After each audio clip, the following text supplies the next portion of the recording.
So for all of you out there who are going to be triggered and rage over the title of this video, why the Waffle House incident was a good thing, I suggest you guys unsub, because quite frankly, I don't want people with double-digit IQs on my channel, especially when it comes to commenting their little opinions, because I get enough of that from haters and those who despise me and those who dislike what I have to say in this channel for obvious reasons.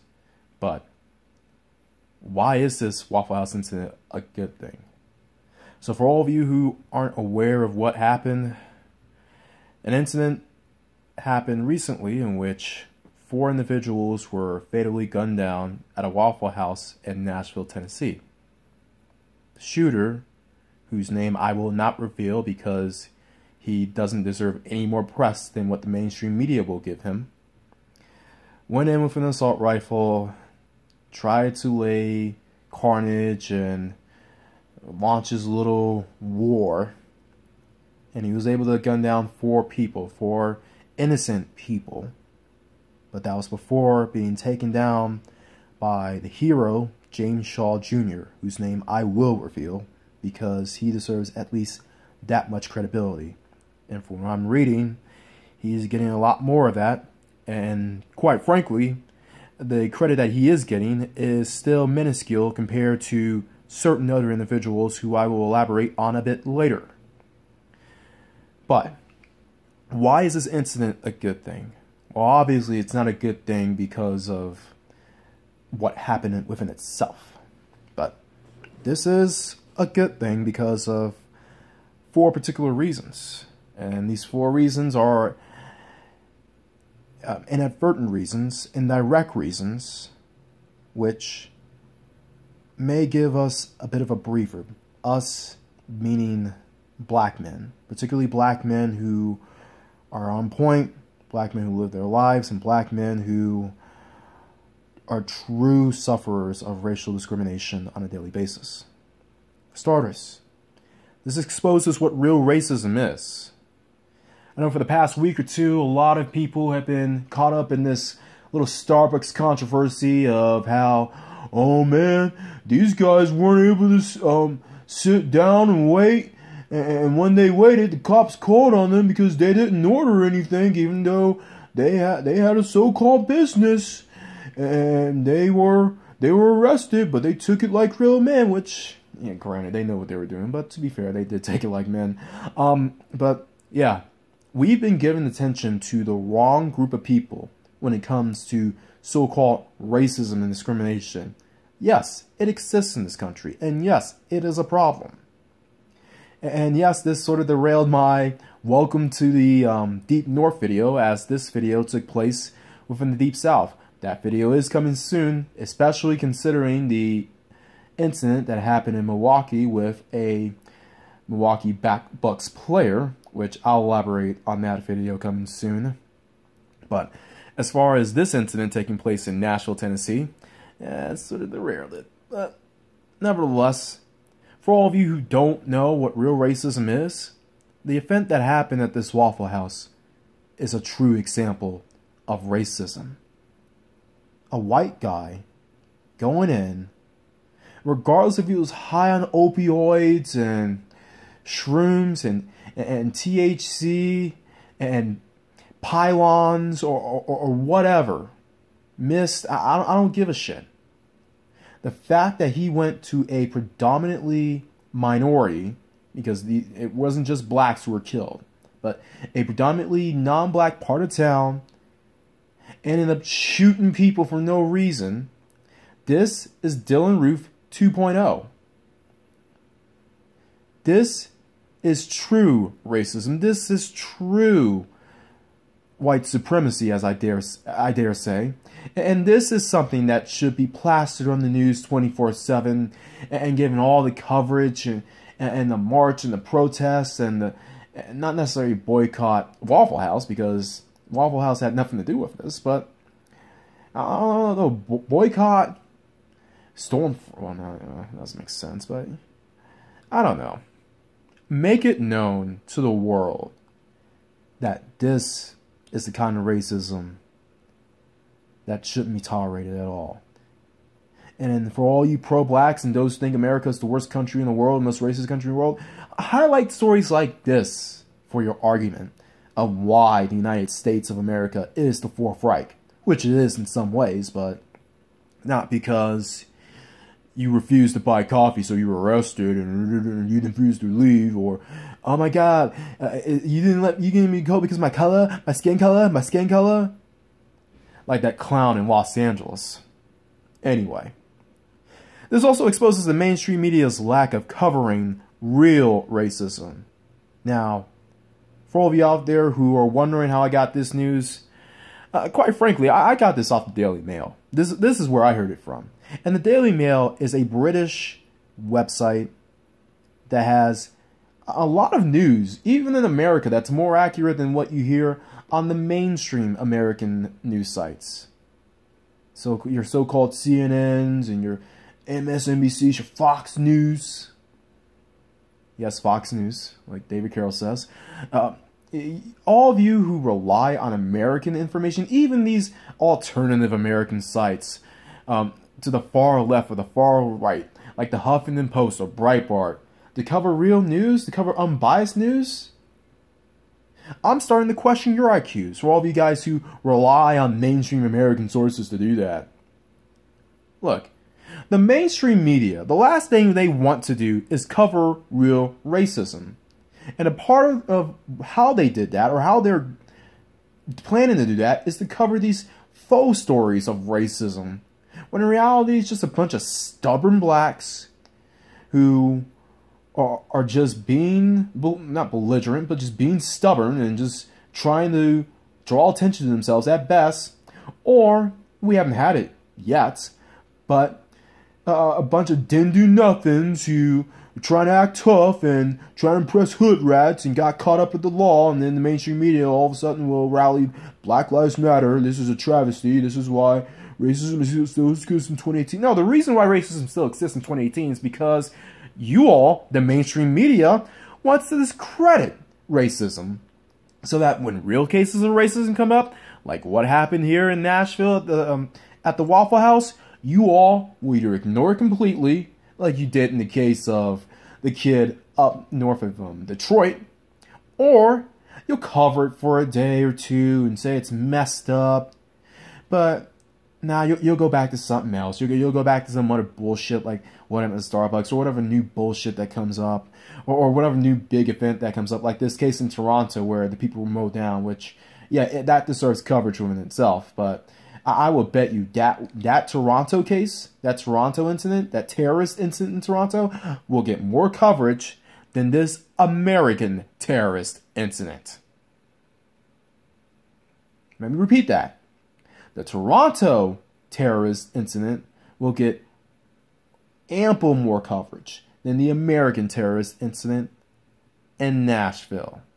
Which is why I say, don't rely on American sources for your news.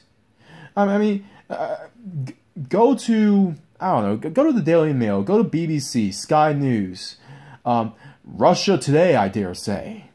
Oh, go to NHK even, if you can read Japanese. I mean, French 24, DW News, that's Dutch, German news.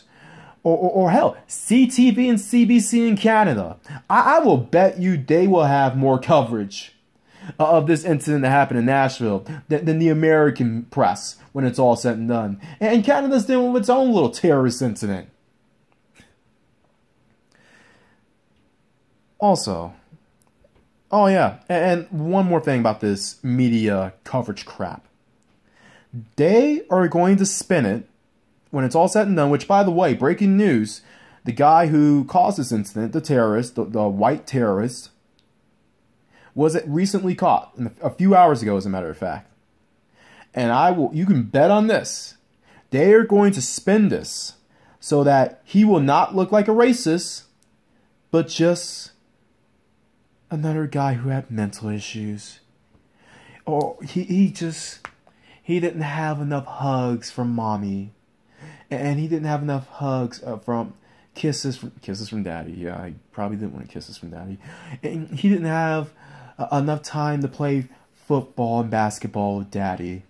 And he didn't get enough blowjobs from his peer girls, which is what drove him into such a state of despair and mental decay, to the point that he had to take it out on the minorities. And his ex-girlfriend, she left him for a black guy. And she got dicked down so bad, or so good, that it made him go down a path in which he didn't want to. But he couldn't help it because he had mental issues. Let's study the mental issues to resolve and to justify and to rationalize what happened here. That's what the mainstream media is going to do. Oh yeah, and he got wrecked in Fortnite. We can't forget about not placing #1 in Fortnite. He never got a first place in Fortnite. Yeah, that's exactly what America, or the American mainstream, is going to do in this case. Watch out, and you can bet on that.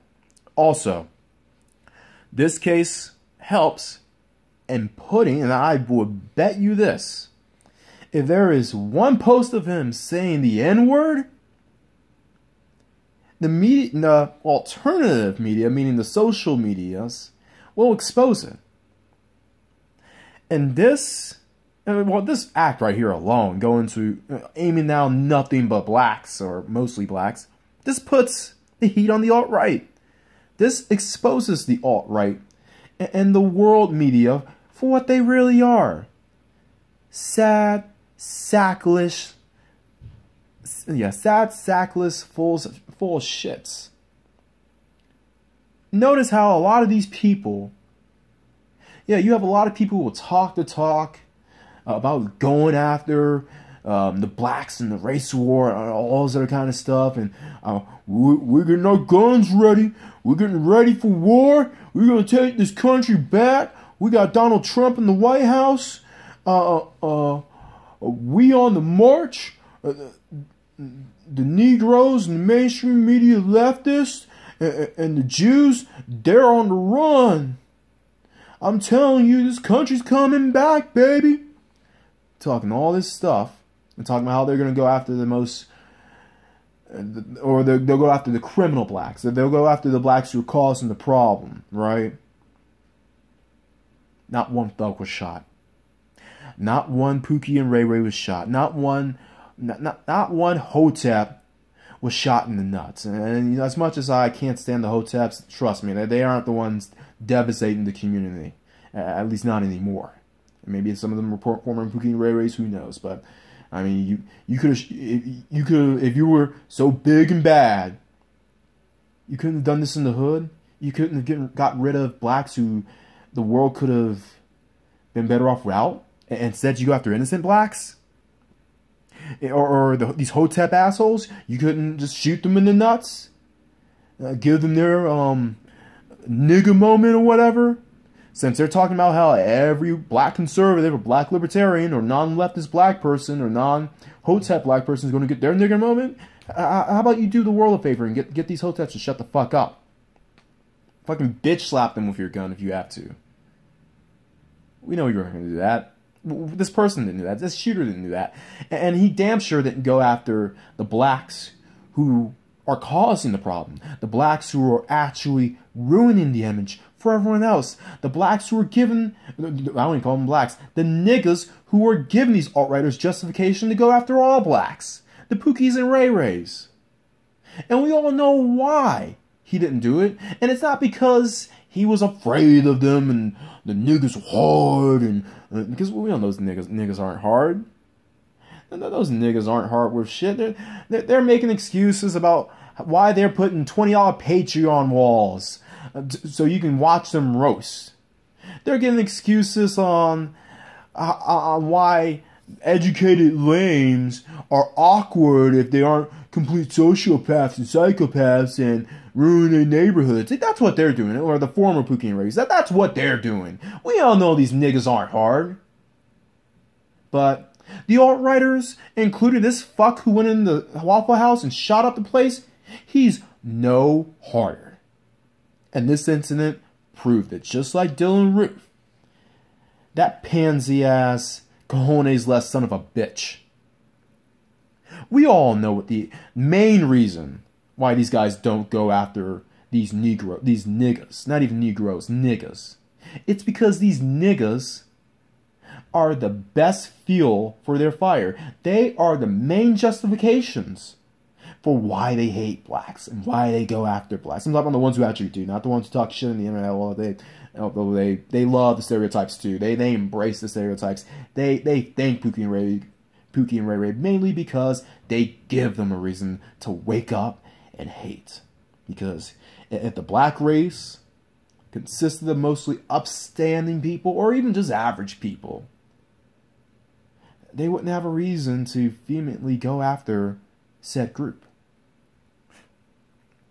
But this incident, I believe, will expose the alt-righters for who they really are, which are spineless, in many cases sexless, and just worthless cowards who, quite frankly, need the Nuremberg treatment. But last and not least, to end this video on a high note, this is beneficial. This was a good thing.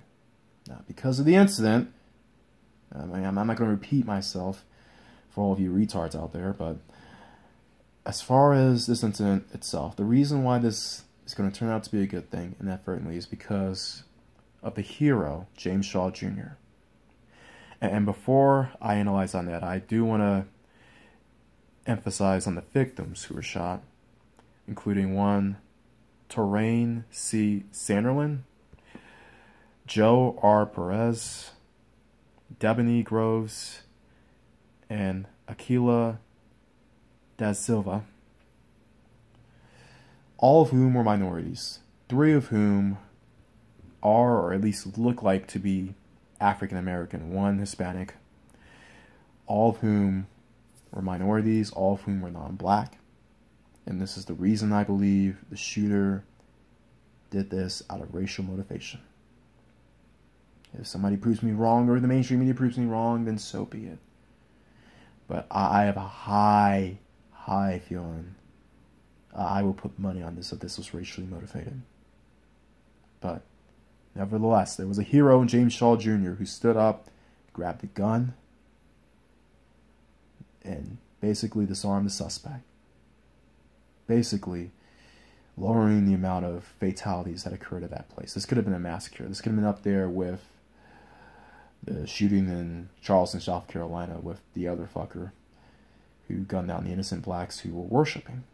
But fortunately, you had someone out there who had the balls and was a real G, was a real soldier for his race, was a real pro-black, and did way more for the community in that one act than all these Negroes on YouTube talking about, I'm for the community, and I defend the Pookie and Ray Ray, I defend the single mothers, and I talk down on the coons, and I chastise the educated lambs. He, in one act, did way more for Black America than all you Negroes talking shit on the internet will ever do combined. And as far as James Shaw is concerned, I'm waiting on Donald Trump to give him his presidential medal, whatever the highest medal a civilian can get. I don't think it's the Purple Heart. I think that's just for military. But that presidential medal, or whatever they give to individuals who are of high noteworthiness and merit, I'm waiting for the president to give this guy his credit, this guy props. I'm not holding my breath to it because, I mean, we all know it's Donald Trump and he still has to appease that alt-right crowd, and I mean, and the guy's a jackass as is, so you're looking for praise from a narcissist and the Dubro of Dubros. I'm not holding my breath on that, but if not from Trump, then from the media. And I'm not talking about the mainstream media, I'm talking about the alternative media, the true alternative media, sites like YouTube, channels like myself and others, Let's give the people who deserve it their shine. Let's give individuals like James Shaw credit. And let's look at James Shaw as an example on how to really serve your community. And I don't mean just the black community, I mean your humanity community. And I know that sounds like some egalitarian crap that a lot of people don't want to hear, especially with the rise in popularity of tribalism. But as far as I'm concerned, I give credit to those who've earned it, and I chastise those who earned it. For everyone else out there, always bet on X.